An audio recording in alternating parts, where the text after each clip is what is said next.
están? Muy buenas noches, bienvenidos a una nueva edición de CNN Prime, acá por las pantallas de CNN Chile. Viernes 13 de septiembre, para muchos comenzó el día de hoy, efectivamente, este fin de semana XXL con las fiestas patrias. Durante el día hemos estado mostrando el estado de las carreteras, más de 100.000 vehículos han salido solamente este día viernes.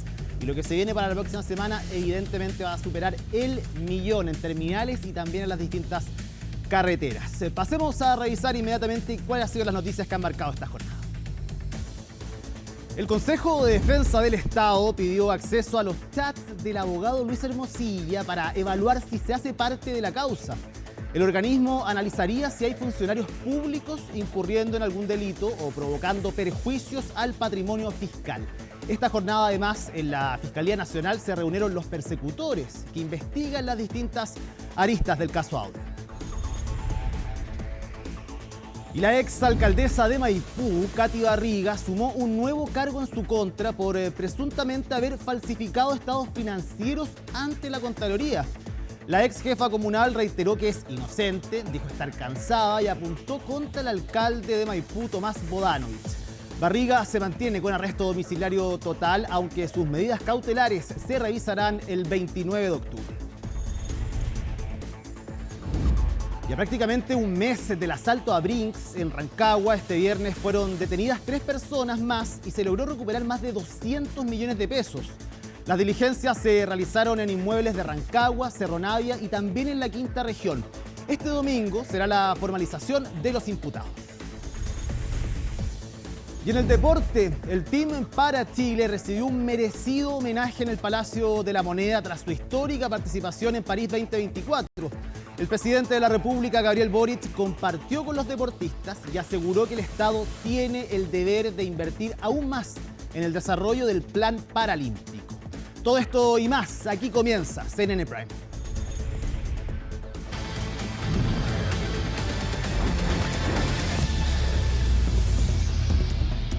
Partimos inmediatamente monitoreando el flujo de la Ruta 5 porque les contaba, este viernes comenzó la masiva salida de vehículos desde la región metropolitana. Todo esto con motivo de las fiestas patrias que van a ser extendidas durante este año.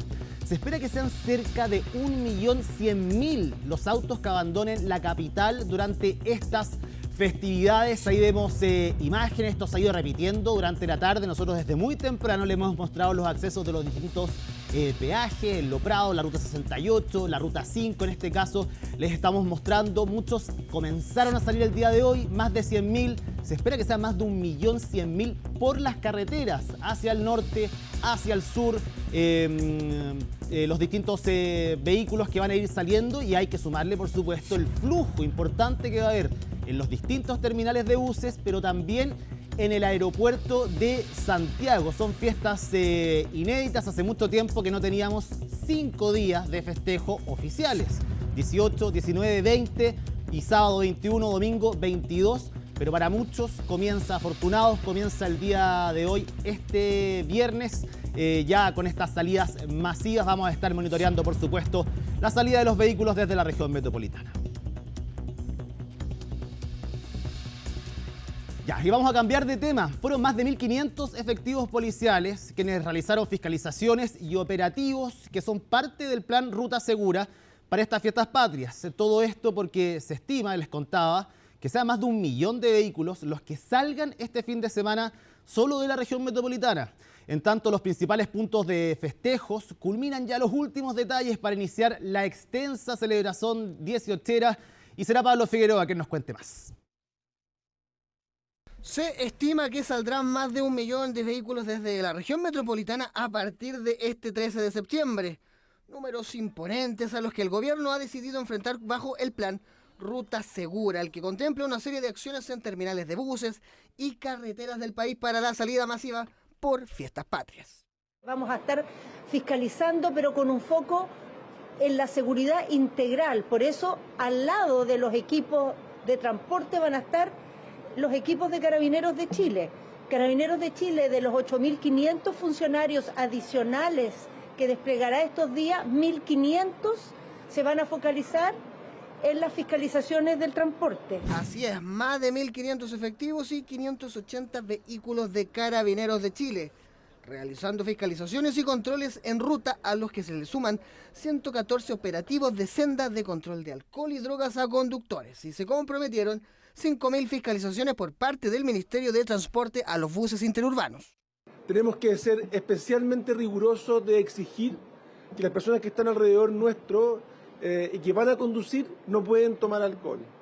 Cuando su cuñado, cuando su amigo, cuando su colega le diga, oye, yo no voy a tomar porque estoy conduciendo, agradézcale y felicítele y respételo. Pero si usted se queda en la capital, en Bandera, casi llegando a la Alameda, la gobernación de la región metropolitana instaló la feria Vive tu 18 en la capital, en donde hay información sobre 24 actividades. 12 comunas con 24 panoramas, fiestas costumbristas, fonda, artesanía, que la gente lo puede ver aquí en esta pequeña feria en el corazón de Santiago, pero queremos que todos de alguna manera puedan disfrutar.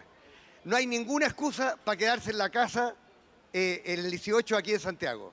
Y tampoco es necesario salir de la ciudad. Hay buenos panoramas, hay harto folclore, hay buena comida y lo más entretenido. Se puede pasar bien en familia aquí en la región metropolitana.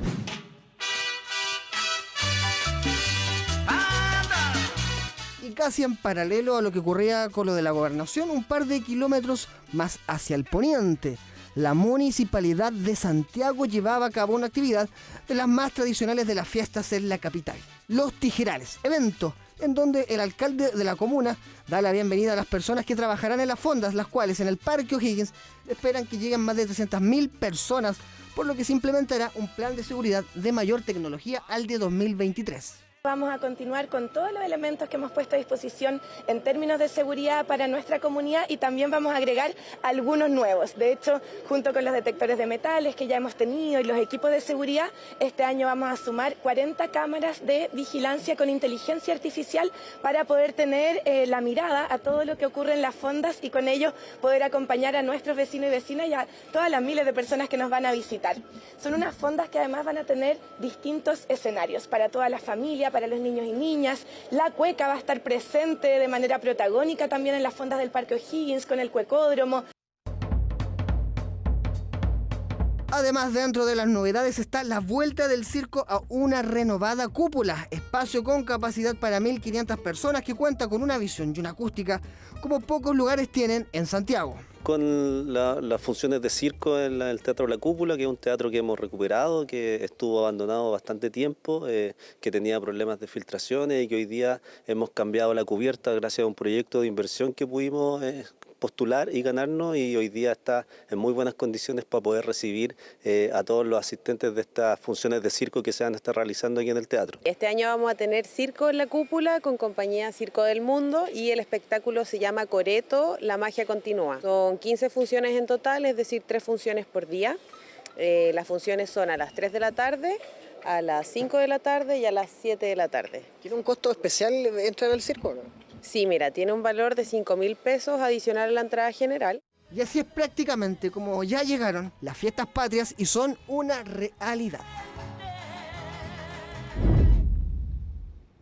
La Superintendencia de Electricidad y Combustibles volvió a formular cargos contra la empresa Enel, en esta oportunidad por incumplir la normativa relacionada con la ley de pacientes electrodependientes, luego de la muerte lamentable de 3 personas en medio de los prolongados cortes del mes de agosto pasado.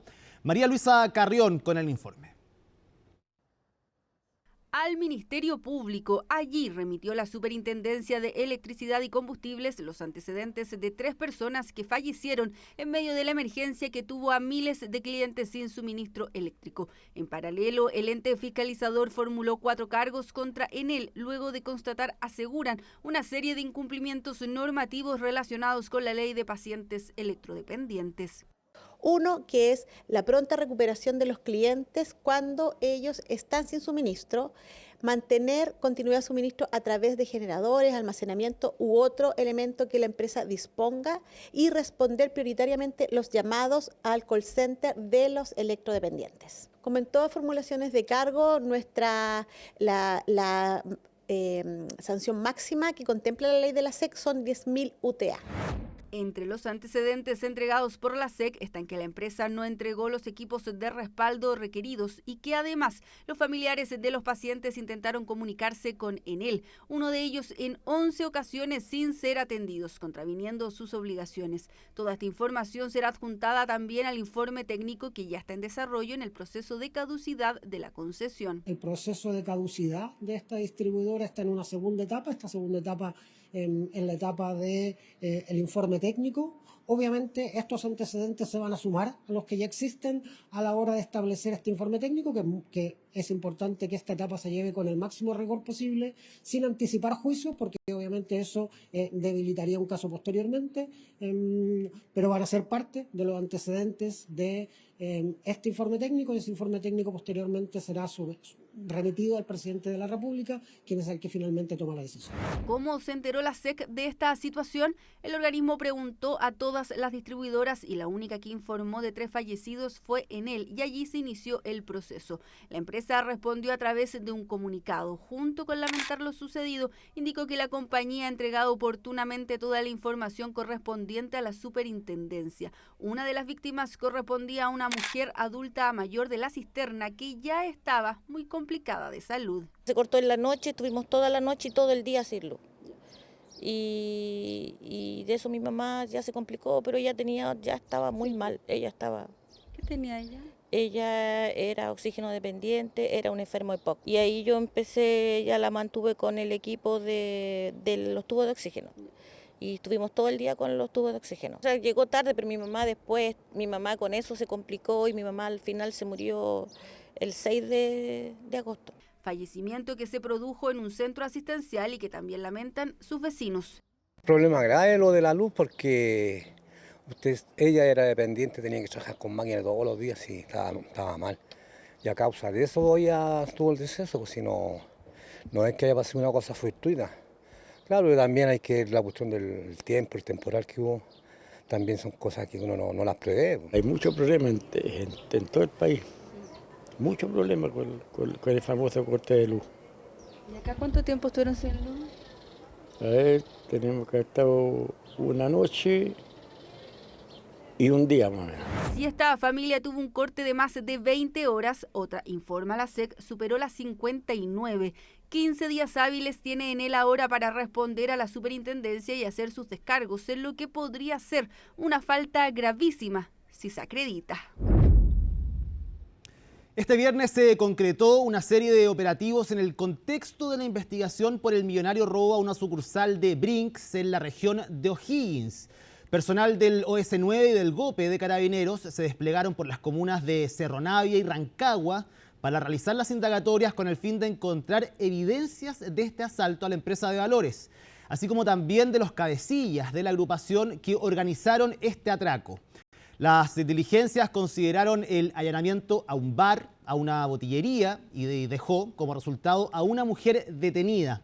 Además, este despliegue permitió encontrar dinero en efectivo que será periciado para verificar si efectivamente corresponde o no a parte del botín, que recordemos fueron cerca de 12.000 millones de pesos los que fueron sustraídos desde la bodega de Brinks el pasado 16 de agosto. Este restaurante lleva más de 22 años, más de 50 años que yo vivo acá. ¿Ella es la dueña del restaurante? Y mi mami es la dueña del restaurante. Mi mami tiene su platita, todo como corresponde. Pero es dueña. Mi mami tiene casa acá, es dueña de casa, de todo. Ella nada que ver, las botillerías, nada que ver con esa familia nosotros. Ella, no sabemos dónde está. No puedo entrar de las 6 de la mañana que no puedo entrar a ver a mi mamá. ¿Y no sabe tampoco quién está dentro? No saben, no nos dejan nada. ¿Por qué no van a ver las otras casas? Si nosotros nada que ver nosotros. No conocemos a nadie, así que por favor, mire, por respeto a la familia, nosotros la media embarrada, así que por favor. Lo que se hizo fue esta semana solicitar orden de entrada a registro e incautación en domicilios en la región metropolitana, acá también en la región de O'Higgins y un domicilio en la quinta región. En esas diligencias, en el día de hoy, en la mañana, se encontró en uno de los domicilios poco más de 186 millones de pesos y en otro de los domicilios 27 millones y fracción. Se llamó precisamente a la gente de Brinks y también del Banco Central, que es donde salen los billetes nuevos, y aquellos personeros reconocieron, sobre todo los billetes que estaban todavía embalados, que es como salen, ¿cierto?, del Banco Central, y también Brinks reconoce los billetes de la forma en que ellos lo han embalado para después trasladarlo a las distintas regiones. Sin duda puede ser la imagen del día. El Ministerio Público reformalizó a la exalcaldesa de Maipú, Katy Barriga. A la investigación por fraude al fisco y falsificación de instrumento público se sumó la falsificación del estado financiero del municipio presentado a la Contraloría. En tanto, el Consejo de Defensa del Estado pidió prisión preventiva para la ex jefa comunal, lo que se evaluará el próximo 29 de octubre. Los detalles en el informe de Macarena Román. Hola, ¿cómo están? Bueno, primero que todo, agradecer siempre todos sus mensajes, el cariño. Aquí yo cansada, la verdad que sí. 2 mensajes claros entregó la exalcaldesa de Maipú antes y después de su formalización. Katy Barriga enfatizó en su agotamiento y total inocencia. Las personas inocentes no van a la cárcel. Eso es la justicia, ¿no? Justicia que escuchó el nuevo delito que la Fiscalía Metropolitana Oriente busca agregarle a la ex jefa comunal. Si ya apuntaban a un fraude al fisco, falsificación de instrumentos públicos, ahora suman falsificación de estado financiero ante la Contraloría. A nuestro entender son antecedentes graves y fundados de que a medida que avanza esta investigación, al revés de lo que señalaba la defensa de ser una persecución política, aquí lo que hay son antecedentes graves de que se defraudó el municipio de Maipú.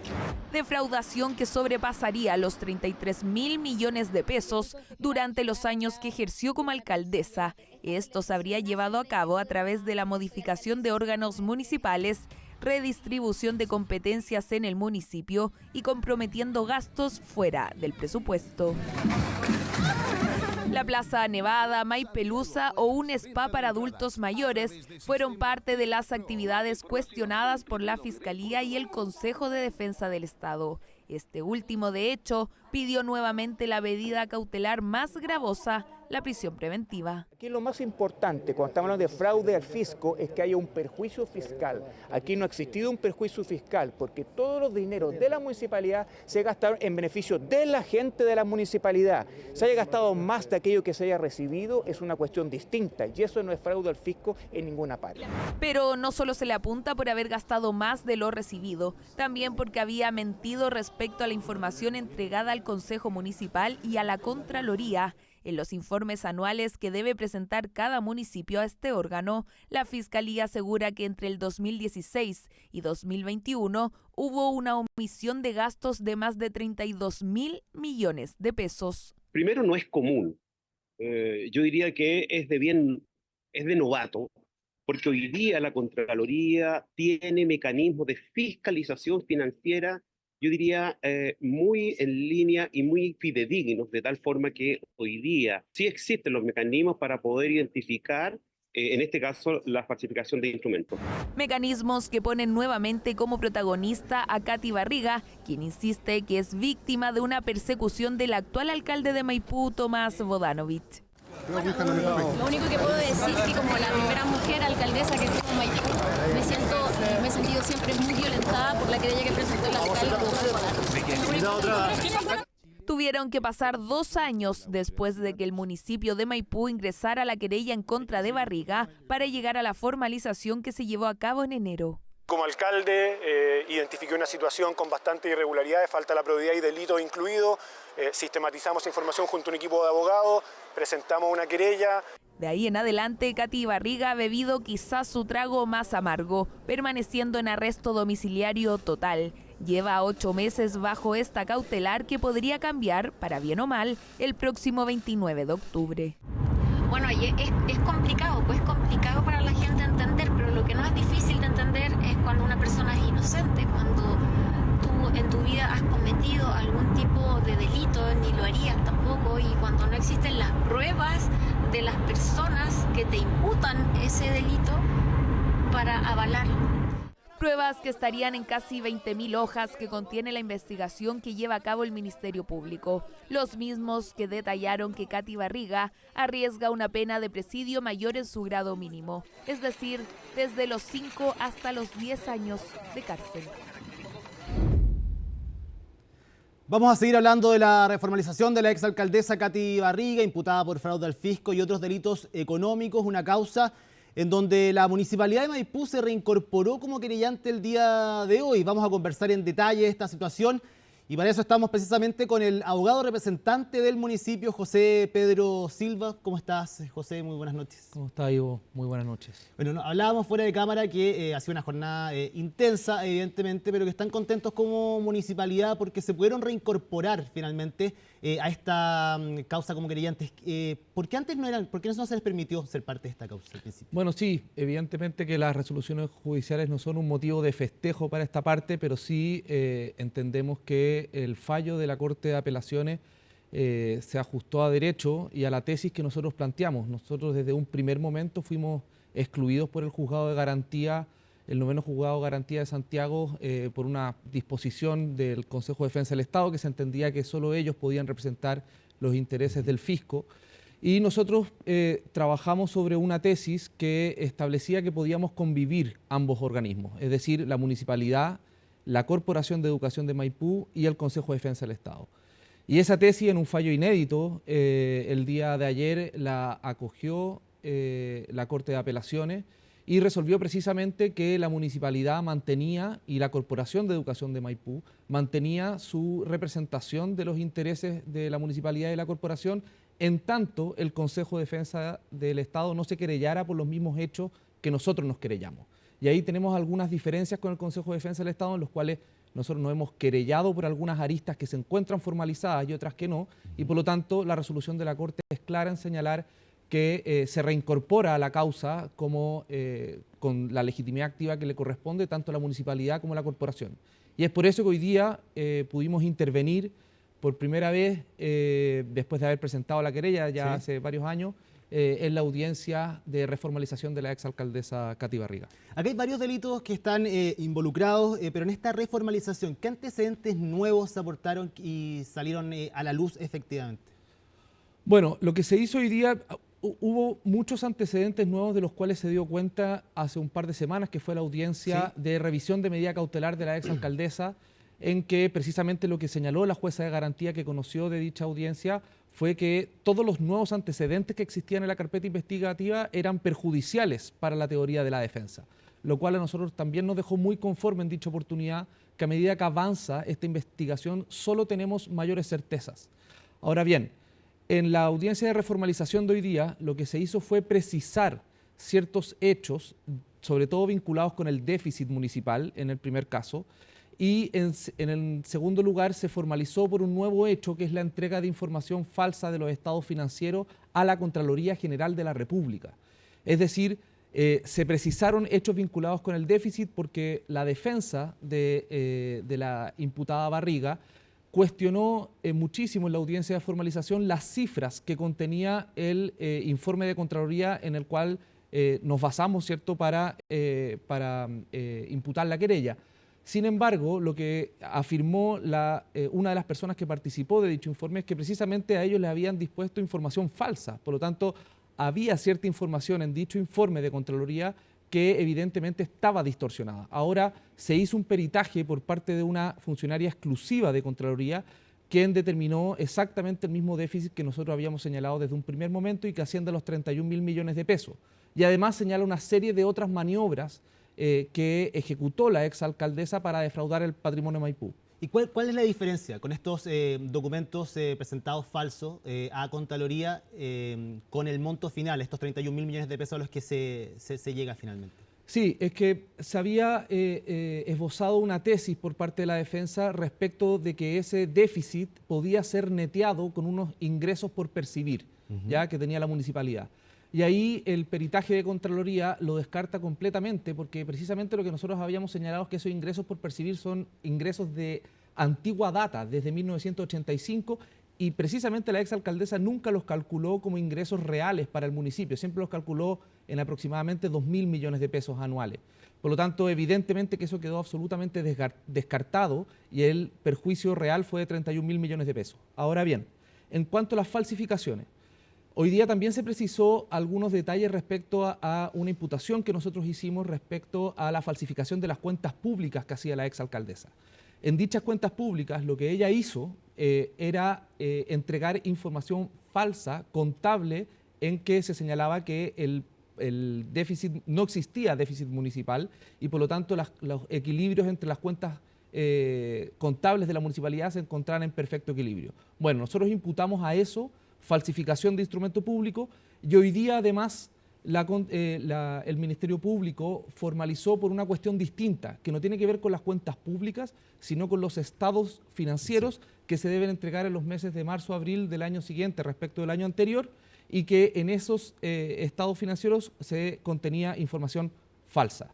Ahora, respecto a la intervención de la exalcaldesa Barriga, se dio cuenta en extenso cómo ella había intervenido, en que sabía que existía un déficit, sin embargo lo ocultaba a través de la información falsa que incluían estos antecedentes que se entregaban tanto a la comunidad como a la Contraloría General de la República. En cuanto al fraude al fisco, hay una tesis que defiende la defensa de la exalcaldesa Katy Barriga que tiene que ver con el gasto de estos recursos. Ellos dicen, si fuera por fraude al fisco, todos los alcaldes prácticamente en el país deberían estar denunciados por ese delito, porque evidentemente se puede gastar más plata de la que ingresa efectivamente y que ella no se habría llevado esa plata, no se habrían robado esa plata finalmente del municipio de Maipú. Ya, es muy buena su pregunta, Ivo, porque me permite desarrollar dos puntos que me parece trascendentales que ha intentado instalar la defensa y que son absolutamente equívocos. Y voy a intentar explicarlo de la forma más sencilla posible. El delito de fraude al fisco, que es el delito con que es parte, el corazón de la imputación, el pilar del... no implica que se sustraigan caudales hacia el patrimonio personal o de terceros de la exalcaldesa. Lo que se imputa es una administración desleal del patrimonio público generando un perjuicio, ¿ya? Eso es lo primero. Y ese perjuicio nosotros lo advertimos desde distintos puntos de vista. El primero de ellos es, por ejemplo, lo que se da cuenta en los convenios que tuvo que suscribir el alcalde Bodanovich, en que a propósito del no pago de las deudas de la municipalidad, hubo que establecer convenios que tenían millonarios intereses para el municipio. Eso evidentemente que afecta las finanzas de cualquier municipio, el tener que pagar intereses porque se ocultaba la deuda que efectivamente existía en el municipio. En segundo lugar, tenemos vastos antecedentes de cómo estuvieron a mal traer por ejemplo, los espacios públicos de la comuna, a propósito también de este déficit que dejó la exalcaldesa. Y hay dos cuestiones más que son muy relevantes. Lo primero es que ESMAPA es la sanitaria pública de la comuna de Maipú que quedó en el más absoluto abandono y que ella no cumplió con el plan de inversión durante todo su periodo. Por lo tanto, los reclamos durante esa época se dispararon. Asimismo, hay una serie de otros beneficios sociales que podría haber entregado el alcalde Bodanovich cuando llegó, pero lo que tuvo que dedicarse el primer año de su gestión fue precisamente a paliar este déficit que había dejado la alcaldesa, lo cual generó un perjuicio para todos los vecinos de Maipú. Ahora bien, en relación a lo segundo que usted me pregunta, que decía en relación con el perjuicio, ¿cierto? ¿Sí? El perjuicio... despejé entonces el tema de que aquí nadie nunca le ha imputado a la exalcaldesa que ella se llevó la plata para la casa. Esa es una tesis que intenta levantar la defensa, pero que nadie nunca se lo ha imputado. Y el perjuicio es el perjuicio que precisamente son las deudas que tuvo que contraer la municipalidad. Y acá es muy importante su pregunta, porque aquí no se trata de cualquier déficit. Aquí lo que se le imputa a la alcaldesa es que ese déficit se generó a través de maniobras fraudulentas.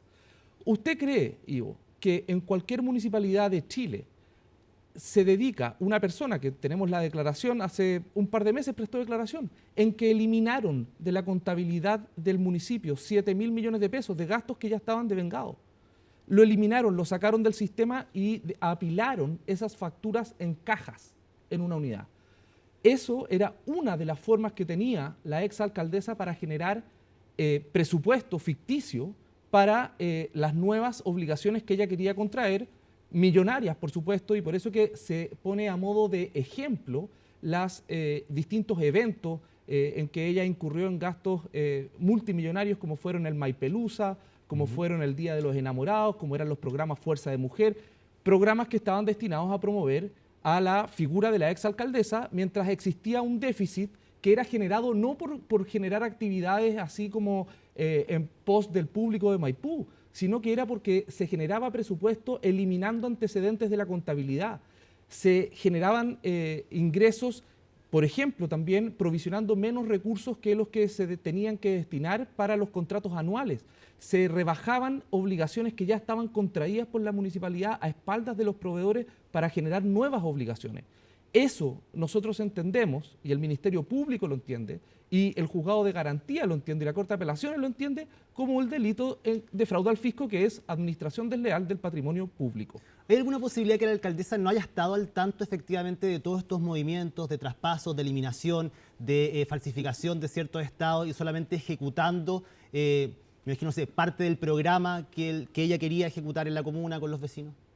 Bueno, nosotros en eso también tenemos, constan en la carpeta investigativa antecedentes, no solo que, por ejemplo, desde alcaldía venía la orden de que estaba prohibido hablar de déficit.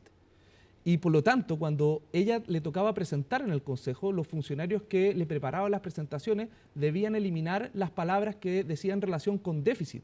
La persona que estaba a cargo de control del municipio también hoy día se dio cuenta en la audiencia de cómo ella había incluido una lámina que establecía el déficit que existía en el municipio y la hacían eliminar esa lámina para no generar en el Consejo Municipal, ¿cierto?, alertas respecto del déficit. Tenemos que entender también, Ivo, que ella es la responsable final del presupuesto.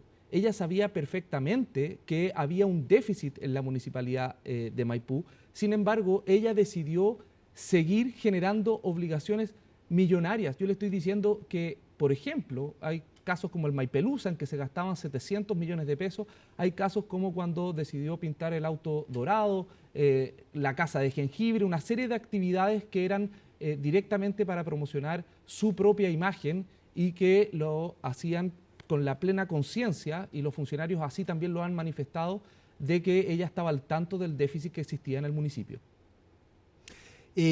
Hablemos de la situación, efectivamente, de las medidas cautelares de la exalcaldesa Katy Barriga. Ustedes no estaban conformes, han solicitado también la prisión preventiva. ¿Cuánto influye? Porque muchos habló en un momento que corrían por vías paralelas lo que se estaba pasando con el alcalde de Recoleta en el Jaude, con lo que pasaba con una exalcaldesa como Katy Barriga, el hecho de que ella haya nacido autoridad al momento de que se comenzara esta investigación, se abriera esta causa, fue a declarar. ¿Usted cree que pesa eso efectivamente en esta diferencia que se hace o se trata de hacer en estas dos causas? Esa es una distinción que eventualmente puede tener asidero respecto de alguna de las hipótesis por las cuales se puede decretar la prisión preventiva. Pero recuerde usted el caso del exalcalde Torrealba. El exalcalde Torrealba se decretó la prisión preventiva sin estar ejerciendo un cargo público al momento en que se decretó su prisión preventiva. Por lo tanto, nosotros insistimos en esto, Ivo, como usted bien sabe, del 16 de enero, que nosotros estamos insistiendo, y así también lo señaló el Consejo de Defensa del Estado y la Fiscalía, que aquí lo que corresponde es que se decrete la prisión preventiva respecto de la exalcaldesa. Más todavía, estableciéndose un nuevo hecho de falsificación reiterada. Aquí las penas que arriesga la alcaldesa mínimamente comienzan en concreto en los 10 años de presidio efectivo. Por lo tanto, nosotros vamos a solicitar intensificar la medida cautelar a la cual está sujeta la exalcaldesa el día 29 de octubre, en que se va a revisar su prisión preventiva. Además que usted podrá haber advertido, y así abrió la nota en un principio, la ligereza con que la exalcaldesa se toma su situación procesal, haciendo constantemente publicaciones en sus redes sociales respecto a comentar la causa judicial, ¿cierto?, por la cual ella está trabajando. Acusa persecución también del alcalde Tomás Bodanovich. Exactamente, esa también es una estrategia comunicacional de la defensa, en que la exalcaldesa y el abogado que la representa permanentemente están señalando que esto es una persecución del alcalde Bodanovich hacia ella como exalcaldesa. Esto está lejos de ser una persecución. Si fuese una persecución política, créame que el Ministerio Público no habría formalizado una investigación en contra de la exalcaldesa, créame que los tribunales de justicia no habrían decretado una medida cautelar tan intensa como es el arresto domiciliario total. Por lo tanto, esto está lejos de ser una persecución política, y más aún, el alcalde Bodanovich precisamente está en su deber legal de perseguir los delitos de los cuales fue víctima el patrimonio el cual él administra hoy día, hasta las últimas consecuencias, y ese es el mandato que nosotros tenemos como abogados del municipio y de la corporación municipal. Sí, para terminar quiero hacer dos preguntas. Una tiene que ver con lo mismo, con la situación de las cautelares de Katy Barriga. El hecho de que no exista un penal como Capitán Llaver para mujeres, para este tipo de delitos también, ¿cree que puede influir en el hecho de que se haya llegado solo a este arresto domiciliario? Y también saber qué le parece a usted en este sentido. ¿Hay una discriminación también en eso? Se ha hablado mucho en relación a lo que ha sucedido con Luis Hermosilla y Leonardo Ayaló, efectivamente. Así es. Yo no creo que los tribunales de justicia se dejen influir por ese tipo de razones. Y eso se lo digo sinceramente. Yo no creo que un tribunal deje de decretar una prisión preventiva a propósito de que existe o no un penal especial para este tipo de delitos, ¿cierto?, vinculados con mujeres.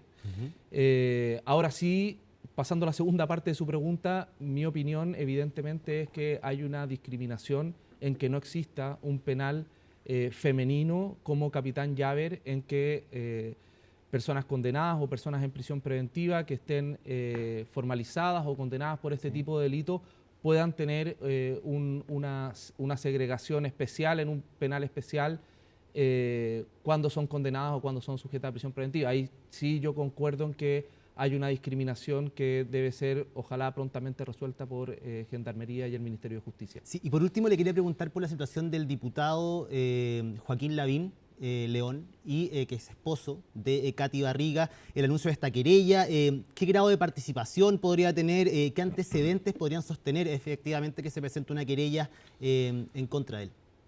A ver, el diputado Lavín estaba... y estos son antecedentes que se han ventilado, no estoy haciendo cometiendo ninguna infidencia. Aquí hay múltiples antecedentes que vinculan la gestión de la exalcaldesa con su marido, el diputado Lavín, en que efectivamente él tenía una función al interior del municipio.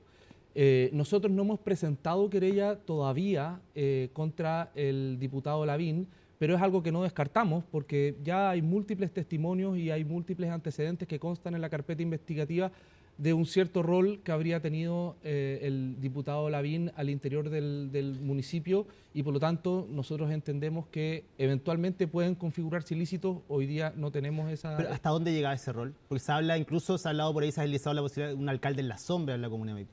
Bueno, él tenía una injerencia en muchas decisiones al interior del municipio. ¿Qué decisiones específicas? Respecto de contrataciones, desvinculaciones, respecto a ciertas funciones de donde se debían ubicar ciertas personas. O sea, había algún grado de instrucciones por parte de él en esa materia. Nosotros no hemos podido todavía profundizar. Piense usted que recién estamos reincorporándonos a la causa, sí. Por lo tanto... Queremos analizar todos los antecedentes que constan en la carpeta, sobre todo estas declaraciones. También nosotros vamos a proponer probablemente diligencias en este sentido, porque nos parece que son antecedentes que deben esclarecerse, incluso en beneficio eventualmente del diputado, si es que eventualmente se comprueba que él no tuvo esas funciones que señalaban los testimonios de que él sí tuvo. Nosotros vamos a proponer también líneas investigativas en ese sentido, porque nos parece relevante esclarecer si él tuvo una función determinante o no en estos delitos que nosotros le imputamos a la exalcaldesa y a su círculo más cercano. Entonces es prácticamente una decisión el hecho de que se podrían querellar en contra de Joaquín León, no, desde el municipio. No es una decisión. Vamos a revisar los antecedentes y en la medida que nosotros consideremos que fue exactamente la misma postura que tuvimos cuando presentamos la primera querella. Nosotros cuando el municipio nos pidió revisar antecedentes, nosotros no teníamos postura a priori. Nosotros cuando empezamos a revisar los antecedentes y a muy poco andar, pudimos constatar que eran hechos constitutivos de delito. Eso respecto al diputado Lavín, solo tenemos algunas declaraciones que se han ventilado en las audiencias, en las distintas audiencias, que le han indicado un rol importante al interior del municipio. A medida que nosotros estudiemos los antecedentes y adquiramos la convicción de que el diputado Lavín tuvo algún rol importante al interior del municipio, pierda cuidado que nosotros vamos a presentar las querellas. Y esto lo digo precisamente, Ivo, porque aquí no se trata de una persecución política. Aquí no hay decisiones a priori, no hay decisiones que se tomen sin antecedentes. En la medida que nosotros adquiramos esa convicción, nosotros vamos a presentar todas las querellas que sean necesarias, sea contra el diputado Lavín o sea contra cualquier otro funcionario del cual nos conste que haya participado de los hechos delictivos que nosotros le imputamos a la exalcaldesa.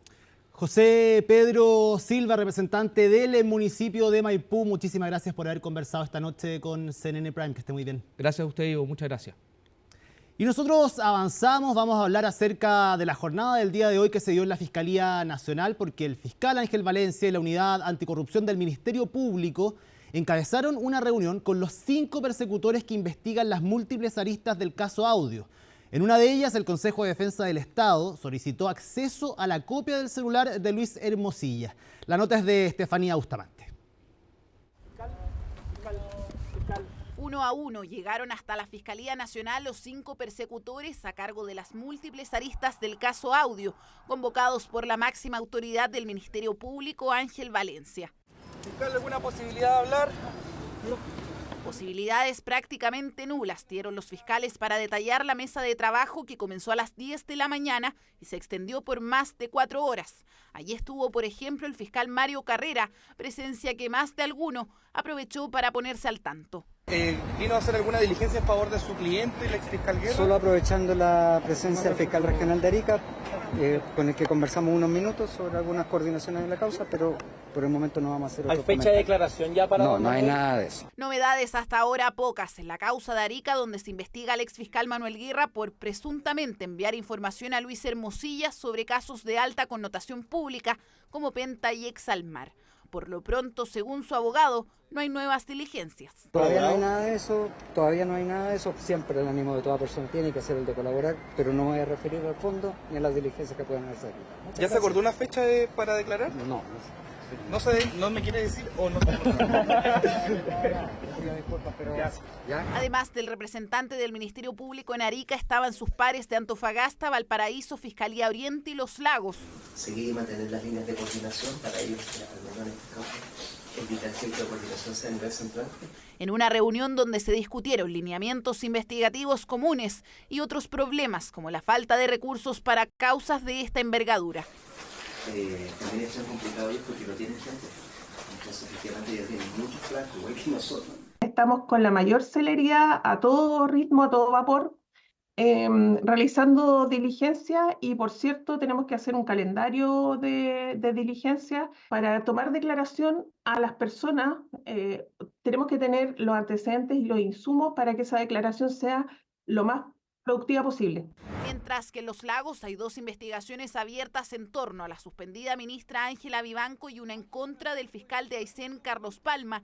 En Santiago, la Fiscalía recibió una solicitud del Consejo de Defensa del Estado para acceder a la copia del celular de Luis Hermosilla, al igual que su defensa lo hizo hace unos días. Es normal que el Ministerio Público no nos entregue los antecedentes en una primera etapa de la investigación, en donde se tienen que desarrollar a veces diligencias intrusivas, diligencias que requieren una reserva. Pasada esa reserva, como digo, es una obligación para el Ministerio Público entregarnos esos antecedentes. Antecedentes que dijo el presidente del CDE a CNN Chile Radio. Solicitó personalmente al fiscal Ángel Valencia tras una reunión que sostuvieron a propósito del caso Audio. Vimos un poco también los alcances un poco de toda esta investigación, que es una investigación que abre muchas aristas, entonces también necesitamos observar las exigencias que supone este tipo de investigaciones para servicios públicos que tienen recursos limitados, personal limitado. Dentro de las múltiples aristas hay una investigación penal contra el exministro Felipe Ward por supuestamente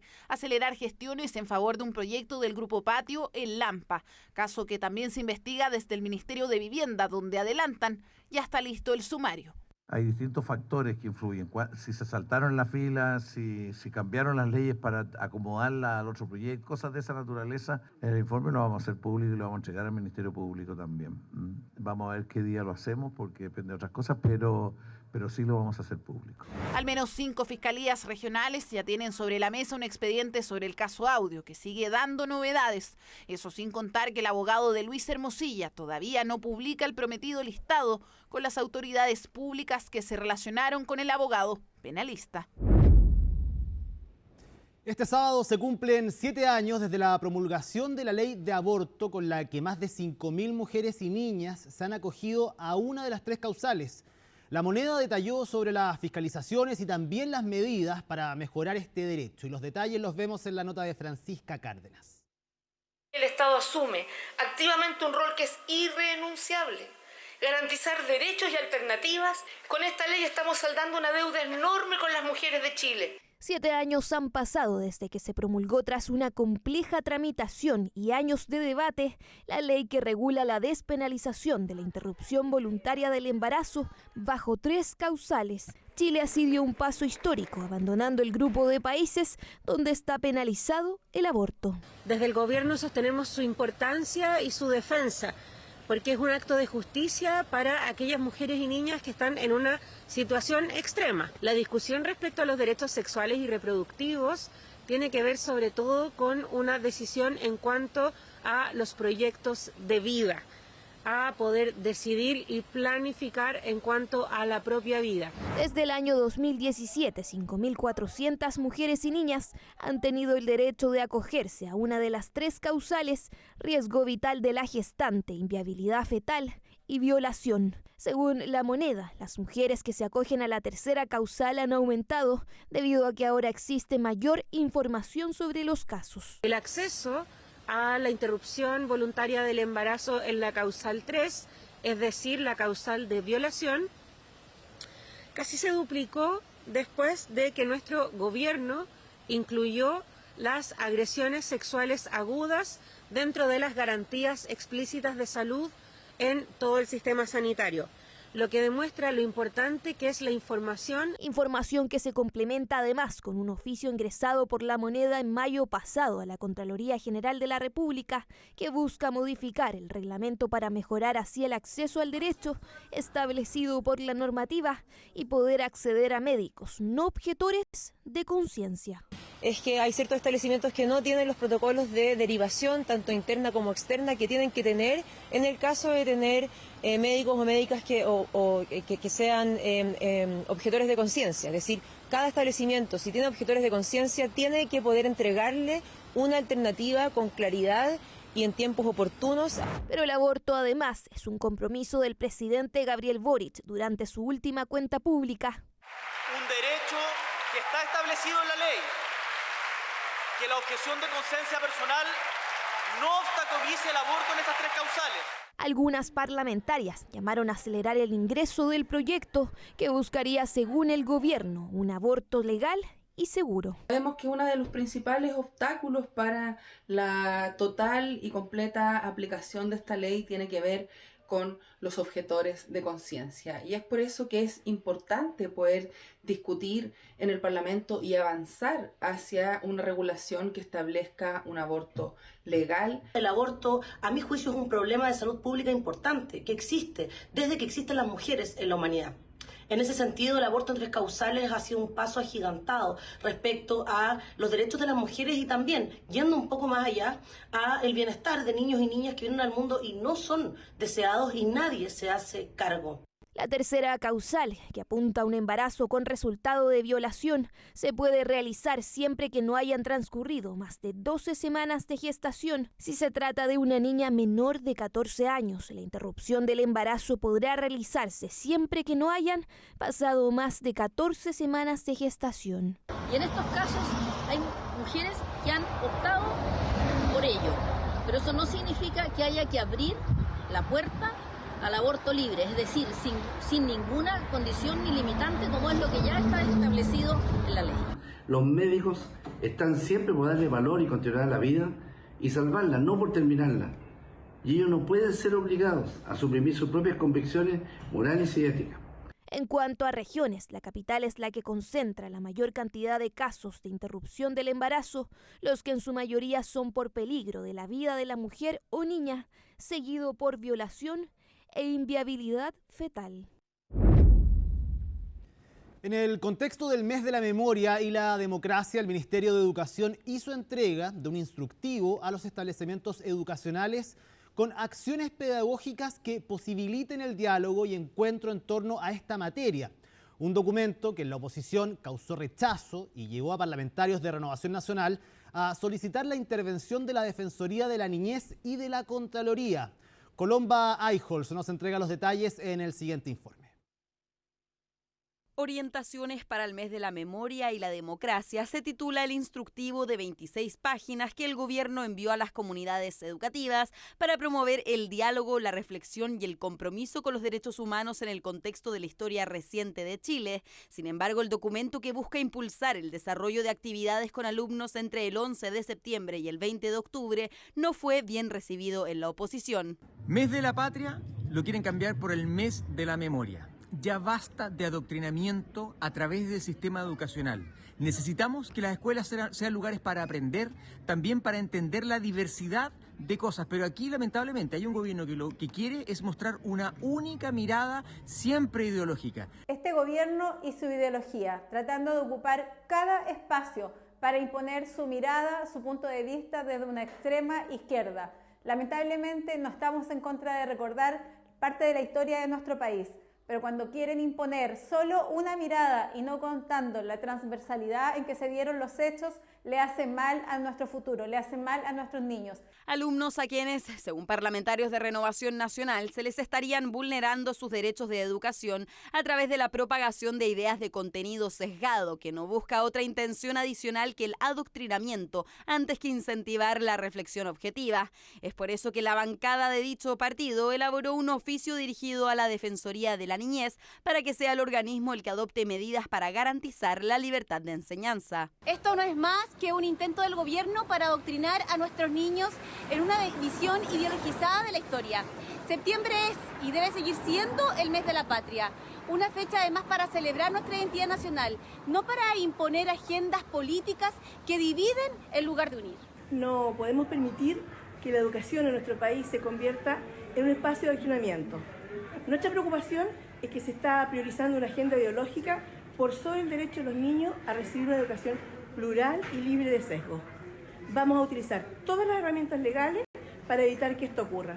Herramientas entre las que también está presente un recurso de protección que busca garantizar que no se vulneren los derechos fundamentales de los niños y adolescentes en su proceso educativo, además de un requerimiento a la Contraloría que será ingresado en los próximos días para que se pronuncie sobre la legalidad del instructivo. Yo no entiendo la verdad y no entendemos qué es lo que le preocupa a la oposición cuando hablamos de la promoción de la memoria y los derechos humanos. Y más cuando estamos en fiestas patrias, ¿no? Porque querer la patria es también recordar nuestra historia, de dónde venimos. Quizá ellos tienen que explicar cuál es su preocupación de que el gobierno promueva desde el nivel educativo el respeto por la democracia y el respeto por los derechos humanos. Es importantísimo que el Ministerio de Educación haya emanado estos lineamientos que nos permiten conmemorar este mes de la memoria. Porque septiembre no es solamente el mes de las fiestas patrias, es un mes de memoria. Es un mes de recordar a las víctimas de la dictadura y de valorar nuestra democracia. Por eso no se entiende y me parece inaceptable las gestiones que están haciendo para impedir que los establecimientos educacionales hablen de estos temas. Temas que desde el gobierno buscan que los establecimientos educacionales implementen de forma voluntaria a través de visitas a los sitios de memoria, expresiones que estén relacionadas con la memoria y los derechos humanos, tales como murales, instalaciones y obras artísticas, y con la realización de exposiciones, mesas redondas, paneles de discusión, entre otras actividades. Relevar el valor que tiene en nuestro país y en todo el mundo el principio de la defensa irrestricta a los derechos humanos no tiene por qué ser algo negativo al interior de cada comunidad educativa, si es que también es parte del aprendizaje que llevan adelante las comunidades y los estudiantes. Hacer el punto entre la competencia de las festividades versus a lo que pasó el 11 de septiembre del 73, como si eso no fuese un ejercicio patriótico de poder recordar justamente lo que fue la época de la independencia con lo que nunca más podemos permitir en nuestro país, que es el quebrantamiento quebrantamiento de la democracia,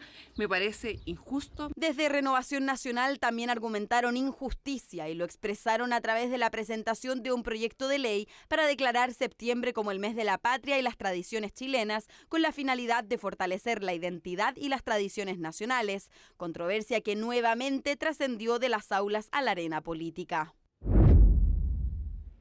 Cambiamos de tema para contarles que, a pesar de las críticas y la posible quiebra de pequeñas y medianas generadoras, el gobierno confirmó que continuará con el proyecto para financiar el subsidio ampliado a cuentas de la luz. Natalia Muñoz nos muestra que en el Congreso también hay división al respecto. El polémico financiamiento del subsidio eléctrico mantiene tensionada a la industria. En Agenda Económica M, el ministro del ramo aseguró que el proyecto de ley se mantendrá tal como está en su esencia. Es normal que quienes, el segmento de la industria que le va a tocar, presente sus observaciones y que estas discusiones las llevamos un tiempo teniendo, así que esta idea de sorpresividad creo que no corresponde. Hemos ido a conversar al ministerio, hemos conversado en Hacienda, hemos conversado en Sexpress, entonces hemos ido a todas con todos los actores a poder comentar y poder mostrar con evidencia cuáles son los efectos de este proyecto de ley, y nos parece complejo que el que él no esté de acuerdo con la posición nuestra implique que no estamos poniendo de nuestra parte. Según las pequeñas generadoras, gran parte del peso del financiamiento del subsidio recae sobre sus hombros y se debe a que la reducción de las rentas de los pequeños medios de generación distribuida o PMDG, que hasta ahora, según el Ejecutivo, habrían tenido una sobrerrenta. Lo que uno ve, al menos a nivel de promedio, es que durante el último año y medio se han pagado en compensaciones desde el sistema a los medios de generación distribuida sumas del orden de los 400 millones de dólares. Las expectativas de recaudación que nosotros tenemos de 150 millones de dólares anuales, a la luz de esas cifras, parecen enteramente razonables. Desde 2019 entró en rigor el precio estabilizado, con el objetivo de incentivar proyectos de baja escala de energías renovables no convencionales. Esto es para las centrales de hasta 9 megawatts, que en su mayoría son plantas fotovoltaicas. La autoridad definió que los PMGD que están sujeto al precio estabilizado tengan una señal de precio determinada. Si el costo marginal está bajo el precio estabilizado, y que luego ha ocurrido los últimos 18 meses, entonces esa diferencia, ¿verdad?, de recursos para equipar en la cancha, lo pagan todos los generadores grandes a prorrata de sus retiros. Así los PMDG tienen certezas en mantener sus ingresos, situación que da un giro con el proyecto del gobierno, ya que dichos recursos provendrán de un cargo transitorio por 3 años, lo que afectaría hasta 40% de sus ingresos del sector. Pero nos sorprendemos básicamente por 2 motivos. Primero, porque entendemos que lo que se está haciendo acá no es corregir una eventual distorsión de la cual nosotros no estamos de acuerdo, sino que se está, en teoría, aprovechando de esa eventual distorsión para financiar un subsidio. Pero el gobierno insiste en que todos los participantes del sector eléctrico deben cooperar con el subsidio, esto para llegar a 4,7 millones de hogares, producto del alza de la luz por la política pública de congelamiento de tarifas. Los medios de generación distribuida típicamente son financiados, en muchos casos controlados por grandes fondos de inversión, eso también es un hecho. Nosotros lo que hemos hecho es evaluar, obviamente en condiciones de eficiencia el funcionamiento de programas de esta escala. Se necesitan más de 900 millones de dólares para triplicar el beneficio. En octubre se vino una nueva alza de la tarifa de hasta 22%. El tiempo apremia, pero las opiniones divididas en el Congreso indican que no sería tan fácil la discusión de ahora en adelante. Creo yo que se ha ido exacerbando el contenido de la discusión y nadie puede cerrarse a priori a considerar esa fuente de financiamiento por una sola razón, porque ellos también han tenido una sobrerrenta a partir de un precio de equilibrio. Hago un llamado al Ejecutivo, a Hacienda, a que se den cuenta de lo que significa hacer este tipo de cambios y que podamos trabajar en modificar el origen de donde se busca y se pretende generar recursos. Han demostrado que es imposible obtener 150 millones de dólares para poder paliar los subsidios a una gran cantidad de personas de nuestro país respecto al alza de la energía. Yo creo que definitivamente el gobierno tiene que buscar otro plan. Impacto en la imagen de Chile, pero también en la industria eléctrica, que esta vez pega a las energías renovables. Como se ha confirmado desde que se presentó el proyecto, se congelaron todos los aportes por parte de la banca y fondos de inversión debido a la incertidumbre que genera. Atención con la próxima nota porque la historia dice que se cocinó la primera hace medio milenio y la actualidad dice que sus ventas en estas fechas se triplican en nuestro país. La tradición nos recuerda que es evidentemente un imperdible en fiestas patrias y estamos hablando nada más ni nada menos que de la empanada y su relación con los chilenos, una que se mantiene más vigente que nunca, como nos cuenta Pablo Figueroa.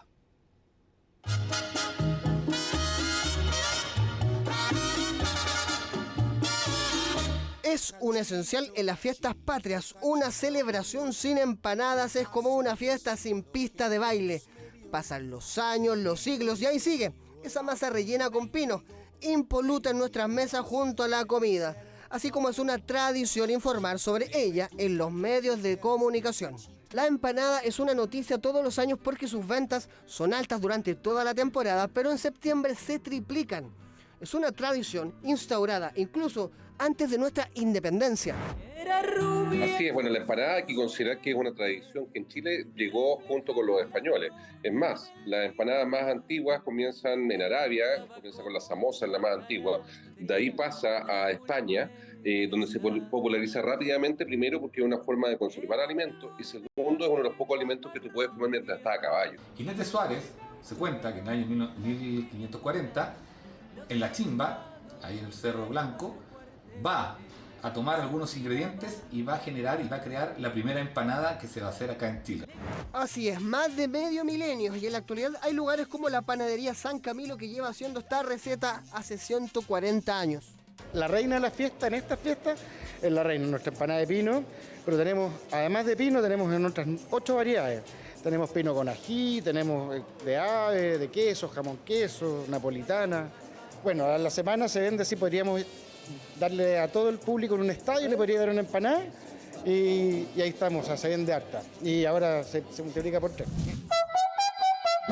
Las ventas se triplican al menos en la mayoría del comercio y con ello la fiscalización se intensifica.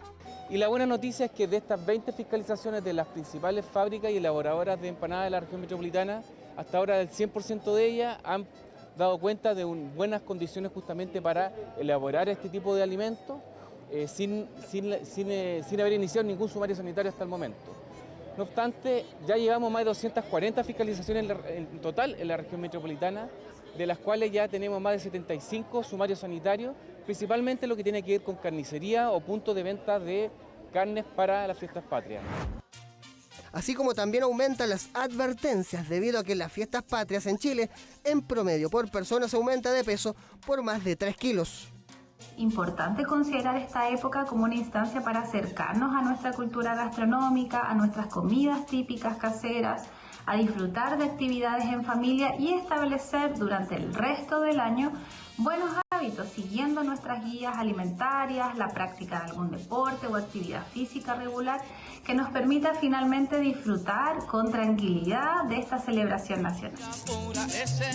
Las empanadas y esa tradición tan local y arraigada como lo es celebrar en septiembre.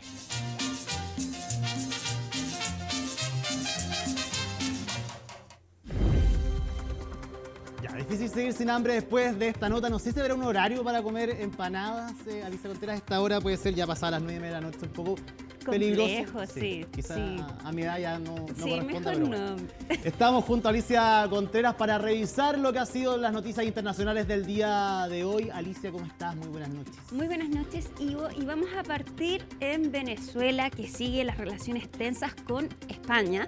Esto después de que llegara Edmundo González pidiendo asilo político. Después de eso, el Congreso aprobó una moción para pedirle al gobierno que reconociera a Edmundo González como presidente electo de Venezuela.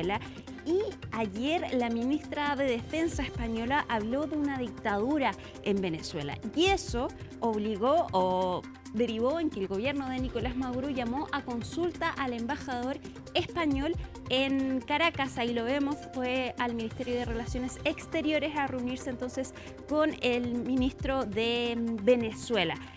Sin embargo, desde España, el gobierno de Pedro Sánchez intenta calmar la situación, principalmente porque son socios comerciales importantes Venezuela y España.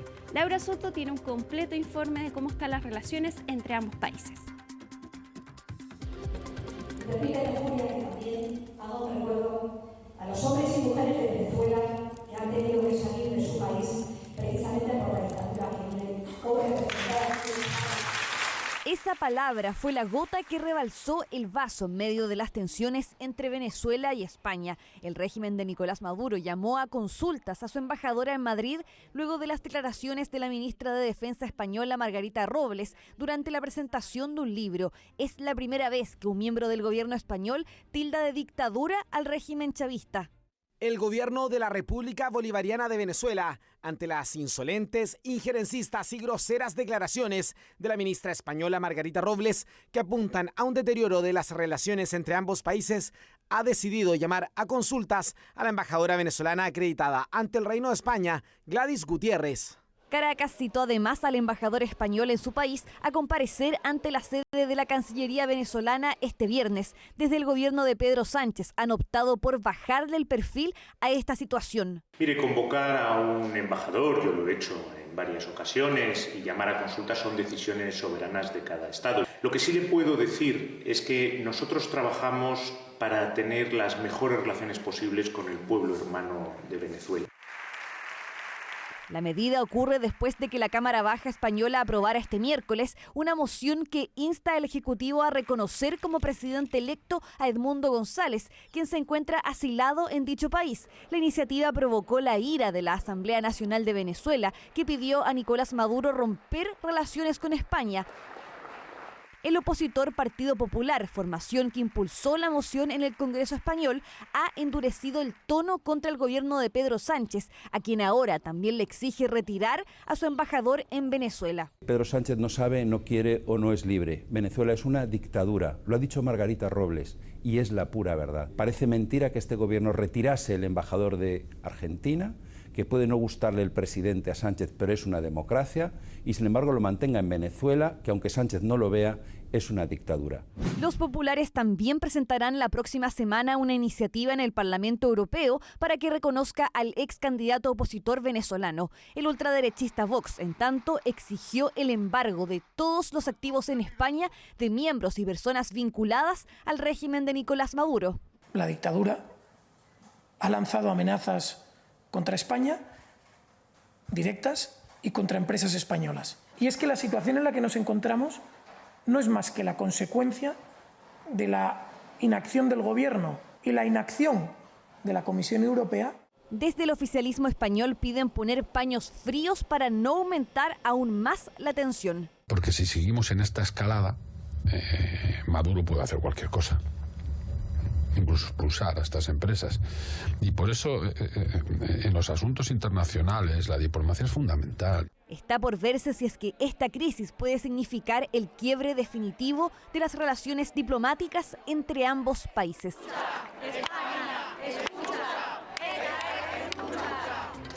Hay que hacer el punto, eso sí, que es la derecha española la que le está pidiendo al gobierno que reconozca a Edmundo González como presidente electo, no así el gobierno mismo, el Partido Socialista de Pedro Sánchez, porque ya lo ha dicho él espera a que sea una decisión en conjunto con la Unión Europea. Y es que la Unión Europea no quiere cometer el mismo error que hizo con Juan Guaidó, que lo reconocieron y finalmente tuvieron que hacerse cargo de las consecuencias de ese fracaso, por así decirlo. Y, por ejemplo, Estados Unidos tampoco habla del presidente electo Edmundo González, pero han dicho que Edmundo ganó las elecciones. Sí, va a ser importante la decisión que se pueda tomar, si es que se llega a tomar como Unión Europea en general, y eso puede incidir también en lo que pase en nuestro continente efectivamente, con países así que estén reconociendo a Edmundo González, probablemente desde acá también se va a soltar un poco más y van a poder salir a decir efectivamente qué es lo que piensan, pese a que todos dicen que esta elección es un fraude, claro, y que entre comillas se reconoce la figura de Edmundo González, pero no formalmente. No formalmente, no se puede efectivamente. Exacto. Pasamos al siguiente tema y nos vamos con el Papa Francisco, porque volvió de su gira por Asia. Había preocupación porque él ya tiene más de 80 años, pero realizó esta gira multitudinaria y hoy día habló con los periodistas en el avión y se refirió a hartos temas de contingencia, entre ellos a las elecciones en Estados Unidos. Y se le preguntó por Donald Trump y por Kamala Harris. Y él dijo que hay que escoger entre los el menor de los dos males. Esto porque criticó los planes de Donald Trump en cuanto a la migración y también criticó la postura de Kamala Harris en torno al aborto. Dijo que ambos candidatos están en contra de la vida y es por eso entonces que hay que escoger entre el menos malo a su parecer. Sí dijo que hay que votar sí o sí. Escuchemos lo que dijo el Papa Francisco. Ambedue sono contro la vita, sia quello che butta via i migranti, sia quello che uccide i bambini. Ambedue sono contro la vita. Ambos están en contra de la vida, ya sea persiguiendo a migrantes o matando a niños. Ambos están en contra de la vida. No andrò a votare lì, ma sia chiaro, sia mandare via i migranti. Por eso no puedo decidir. No soy estadounidense y no voto en ese país. Expulsar migrantes, no darles la posibilidad de trabajar, no recibir a migrantes es un pecado grave. Fare un aborto è uccidere un essere umano. Ti piace la parola? Non ti piace, ma è uccidere. Realizar un aborto es matar a un ser humano. Te puede gustar o no esa palabra, pero es un asesinato. No puedes decir que la iglesia es cerrada porque no permite el aborto. La iglesia no permite el aborto porque es una muerte, es un asesinato. In genere si dice che non votare è brutto, non è buono, si deve votare. Generalmente se dice que no votar es feo, no es bueno. Deben votar y escoger el mal menor. Chi è il male minore? Quella signora? ¿Quién es el mal menor? ¿Esa mujer o ese hombre? No lo sé, pero cada uno tiene que pensar y escoger. No dijo cuál es el mal menor a su parecer. Igual entre las dos alternativas me parece que fue un poco más enfático con lo del aborto, esta es mi impresión, que con lo de los inmigrantes. No dice voten por alguien en específico, pero se le dio un poco más enfático ahí. Claro, estábamos conversando con Matilde Burgo y ella me hizo la misma pregunta. Y yo también creo que, claro, a la Iglesia Católica al parecer le importaría más el tema del aborto que en cuanto a los migrantes. Eso por las declaraciones que ha hecho la Iglesia Católica. Ahora, Estados Unidos no es un país católico de por sí, entonces, claro, quizás no tiene tantos efectos la opinión del Papa Francisco. Vamos al último tema y vamos a hablar de Justin Timberlake. ¿Te acuerdas de este artista famosísimo? Viene a Chile a Lollapalooza el próximo año. Exacto, viene a Chile en marzo y hoy día tuvo su juicio por manejar ebrio y se declaró culpable y tendrá que pagar una multa de $500. Él fue bien criticado por esto. Fue una noche que iba de un hotel a la casa de un amigo y ahí lo paró un policía y efectivamente iba en estado de ebriedad. Hoy día reconoce su error, dice que no se debe manejar mientras se está bebiendo. Hizo también un llamado a los estadounidenses y él está en pleno tour y va a venir a Lollapalooza en marzo próximo. Escuchemos lo que dijo Justin Timberlake. So I don't know how many of you were in the courtroom and heard what I had to say in the courtroom, but I'll reiterate that and say this to you. Many of you have probably been covering me for a lot of my life, and as you may know, I try to hold myself to a very high standard for myself. And this was not that. This was not that. And so what I'd like to say to everyone watching and listening, even if you've had one drink, don't get behind the wheel of a car. There's so many alternatives. Ya, ojalá se porte mejor Justin Timberlake. Es impresionante, ¿eh? 2/3 del Team para Chile consiguieron o un diploma olímpico, que fueron 14, o medallas, ¿cierto? Las 3 del Beto Abarza y también las 2 que se consiguieron, una de ellas de oro. Hablamos del tremendo trabajo de Katherine Bullerman. Bueno, el Team para Chile, casi en su totalidad, hoy día fue recibido como héroes en el Palacio de la Moneda, junto al presidente y en una plaza de la ciudadanía que también homenajeó a nuestros grandes campeones. Saludo desde el segundo piso de La Moneda, que nuestros medallistas no olvidarán. Después de los exitosos Juegos de París 2024, el Team para Chile fue recibido por el presidente de la República y cientos de personas. Es difícil poder dimensionar todo lo que está pasando. Le contaba ya al ministro, le decía, venimos aterrizando en el sueño que ya cumplimos. Creo que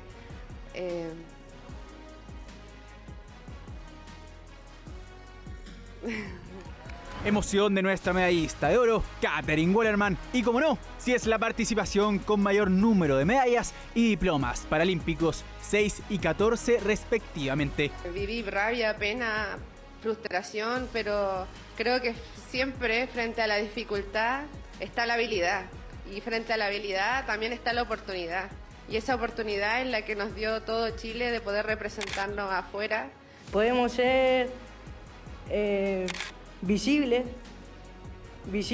y una luz de esperanza para todos los niños que quizás piensan que están en la casa y piensan que no son capaces de poder hacer algo. Y con esto se demuestra que sí.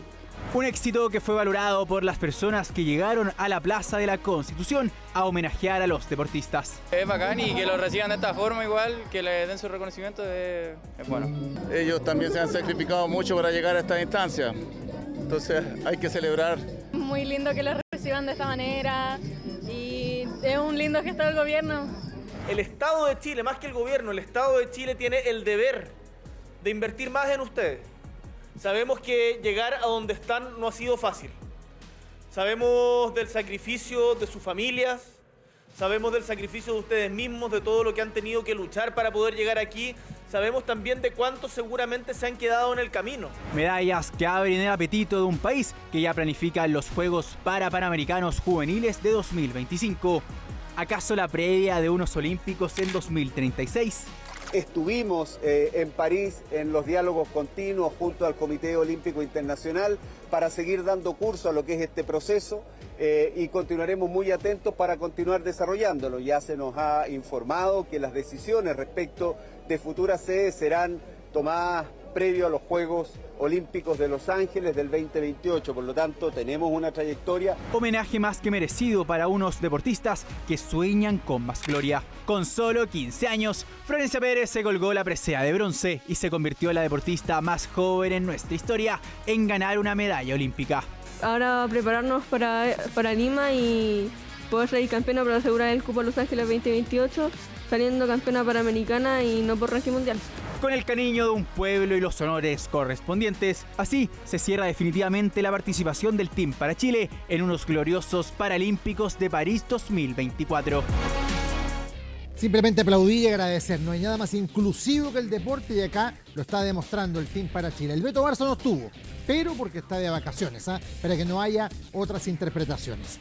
Arranca mañana la fecha 24 del fútbol chileno sin el partido entre Colo-Colo y Católica, que era el clásico, suspendido por la autoridad. A esta hora debía estarse jugando, pero el puntero, que es la U, se prepara para medirse por tercera vez en 2 semanas a Palestino. Claro, hubo 2 duelos por Copa Chile, avanzó la U ganando uno, perdiendo otro y ahora le toca enfrentarlo por el torneo. Un equipo que tiene 49 unidades y que en virtud de que Colo-Colo no va a poder jugar, si es que gana, si es que empata, se va a distanciar más de ese segundo lugar. Hay sí un jugador que no va a poder contar, el técnico Álvarez. Hablamos de Ignacio Vázquez, que llegó con sobrecarga muscular del trabajo de la selección sub-20 que dirige el Nico Córdoba y no va a volver hasta el partido de la próxima semana ante Huachipato. De esta manera, Gustavo Álvarez planifica el duelo ante los árabes. Que hoy nos conocemos todos, no hay misterios, se puede cambiar sistemas, se puede cambiar características dentro del equipo a partir de algún nombre nominal, pero nos conocemos todos. Sí digo que cada partido es una historia diferente, la cancha donde se juega, la alineación de cada equipo, jugar por un torneo, jugar por otro, así que lo del domingo va a ser una historia totalmente diferente a estos 2 partidos que hemos jugado y lo encaramos como tal. Domingo 5:30 el duelo de la U con Palestino. Revisemos esta fecha 24, que abre mañana con Ñublense y Cobresal a las 3 de la tarde. Todo esto por la primera división. Luego a las 17:30 O'Higgins con Coquimbo, que trata de levantar. Audax con Cobreloa a las 20 horas, duelo clave por el descenso. Y saltamos ya al domingo, donde a las 17:30 la U enfrenta a un Palestino que también quiere meterse en copas internacionales. Aún no está claro cuándo se va a jugar ese Colo-Colo Católica. ¿Cómo está la lucha por el título? Está muy apretada, es cierto, donde la U es líder con 49, Colo-Colo segundo con 45. Va a tener después de esta fecha 2 partidos pendientes. La Católica con 39 y un partido pendiente, y Coquimbo 36. Sabemos que se ha caído mucho después de lo de Luciano Cabral y su partida al León de México.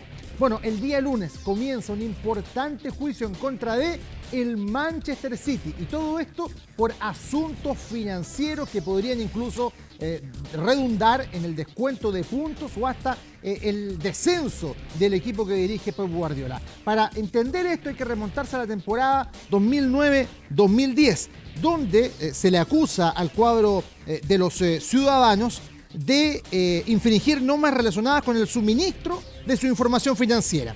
Después de aquello, también hay imputaciones con respecto a las regulaciones del juego limpio de la UEFA, que habrían sido violadas entre el 2013 y el 2018, y también entre las temporadas 2015 y el 2018, en particular sobre las ganancias y la sostenibilidad. El City enfrenta sanciones como reducción de puntos, el descenso, si es hallado culpable. Por estas mismas razones, la temporada anterior le descontaron unidades al Everton y al Nottingham Forest. Hay que ver ahora si el equipo de Pep pesa un poco más allá en la Liga Premier.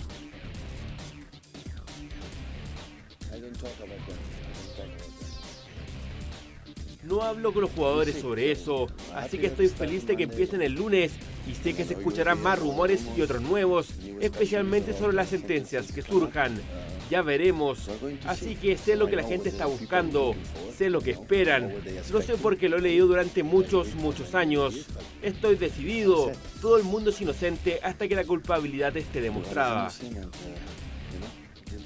A esta hora en Argentina 2-1 le gana River Atlético Tucumán. River, rival de Colo-Colo el martes en el Monumental, donde a las radios chilenas las sacaron de las casetas para darle espacio a la radio argentina. Nunca se había visto. Y la NFP, bueno, Pablo Milad sigue escondido sin hablar. Se acaba el segmento deportivo. Buen fin de semana, pero pronto, luego del corte, regresa Ivo con más informaciones.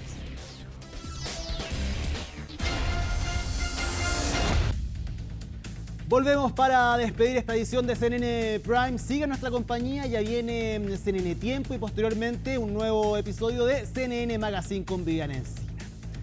Viernes 13 de septiembre, así estuvo nuestro país y el mundo. Somos CNN Chile, que tengan muy buenas noches.